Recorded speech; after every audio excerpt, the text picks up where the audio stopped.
చెప్పుచున్నాను నేను. ఈ భాగంలో చూసుకున్నట్టయితే లేఖనము నెరవేరునట్లు అని ఒక పదం ఉంది. అంటే లేఖనం అంటే ఇంతకు ముందే దేవుడు ఏం చేశాడంటే ప్రాఫెసీ చేశాడు, అంటే ప్రవచనంగా ఇంతకు ముందే రాయబడి ఉన్నదని అర్థం. అయితే ఆ లేఖనం ఎక్కడుంది అంటే ఒకసారి కీర్తనల గ్రంథంలో 69వ అధ్యాయం 21వ వచనంలో రాయబడి ఉంటుంది. వారు చేదును నాకు ఆహారముగా పెట్టిరి, నాకు దప్పిక అయినప్పుడు చిరకను త్రాగనిచ్చిరి. ఇదే లేఖనం నెరవేరబడినట్లుగా దేవుడు ఇక్కడ ఏమంటున్నాడంటే నేను దప్పికొనుచున్నాను నేను. నిజానికి యేసు ప్రభు వారు రాత్రి అంతా కూడా ఎంతో శ్రమ పట్టబడి ఉన్నారు.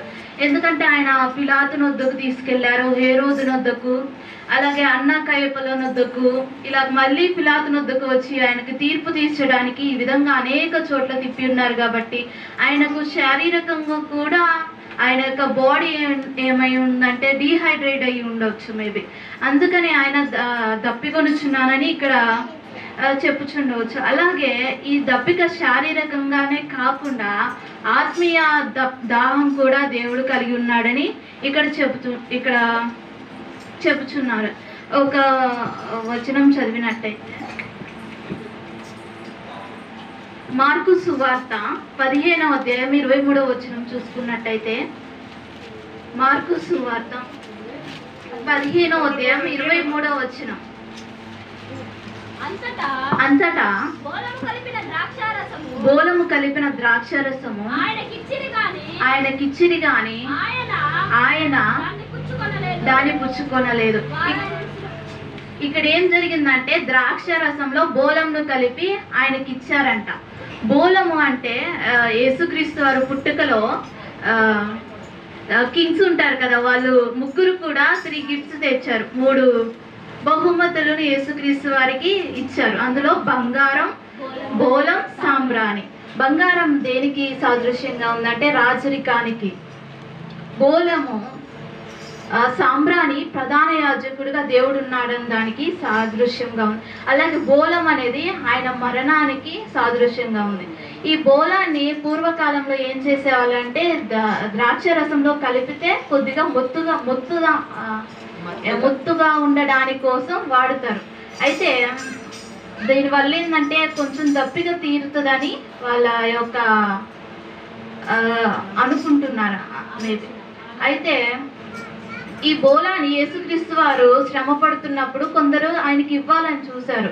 ఎందుకంటే ఆయన దాహం తీరుతుందేమో, ఇంత శ్రమ పడుతున్నారు కాబట్టి. కానీ ఆయన పుచ్చుకొనలేదు. ఎందుకు పుచ్చుకొనలేదంటే ఆయన మన కోసం శ్రమ పడాలని ఆశ కలిగి ఉన్నాడు. మన పాపముల నిమిత్తం ఆయన శిలువలో మరణించాలని ఆ యొక్క భారంతో ఆయన ఆ యొక్క బోలం కలిపిన ద్రాక్ష రసమును కూడా పుచ్చుకొనలేదంట. ఎందుకంటే ఆయనది ఆత్మల దాహం కాబట్టి. అలాగే ఈనాడు ఏం చేస్తారంటే మనకి నొప్పి ఉండకూడదు అనేసి ఏదైనా ఆపరేషన్ థియేటర్స్లో కానీ అనస్థేషియా వాడతారు. అలాగే ఆ కాలంలో ఏం చేస్తారంటే బోలాన్ని వాడేవాళ్ళు. అలాగే ఇంకొక వచనం చూసుకున్నట్టయితే మీరు అందరూ ఉండొచ్చు మేబీ ఇప్పుడు కనుక నేను కనుక ఆ టైంలో యేసుప్రభు వారు శిలువలో వేలాడుతున్నప్పుడు నేను దప్పిగొనుచున్నాను అని అనేటప్పుడు నేను కనుక ఉంటే అక్కడికి వెళ్ళి నేను నీళ్ళు ఇచ్చేదాన్ని అనుకుంటూ ఉండవచ్చు మేబీ మీరు. అయితే ఈనాడు కూడా ఆయన దాహం తీర్చడానికి అవకాశం ఉంది. ఎలాగంటే ఒకసారి లేఖనాలు పరిశోధించినట్టయితే మత్తయి సువార్త 25వ అధ్యాయం 27వ వచనం.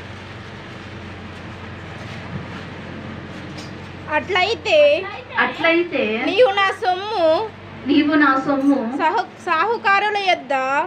మత్తయి సువార్త 25వ అధ్యాయం 27వ వచనం.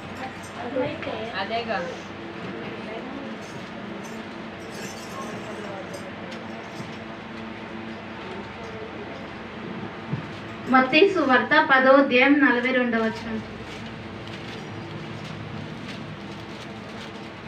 మరియు శిష్యుడని ఎవడు ఈ చిన్న వారిలో ఒకరికి గిన్నెడు చన్నీళ్లు మాత్రం త్రాగనిచ్చునో వాడు తన ఫలము పోగొట్టుకొనుడని నిశ్చయముగా చెప్పుచున్నాను.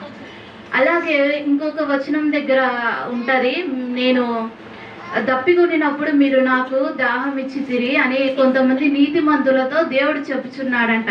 అయితే ఆయన మేము మీకు ఎప్పుడు దాహం తీర్చాం, ఎప్పుడు మీరు ఆకలైనప్పుడు మీకు ఆహారం పెట్టామని అంటుంటే, మీలో ఎవరైనా అల్పులైన ఈ చిన్నవారిలో ఒకరికి చేసిన ఎడల నాకును చేసినట్లే అని దేవుడు సెలవిస్తుండు.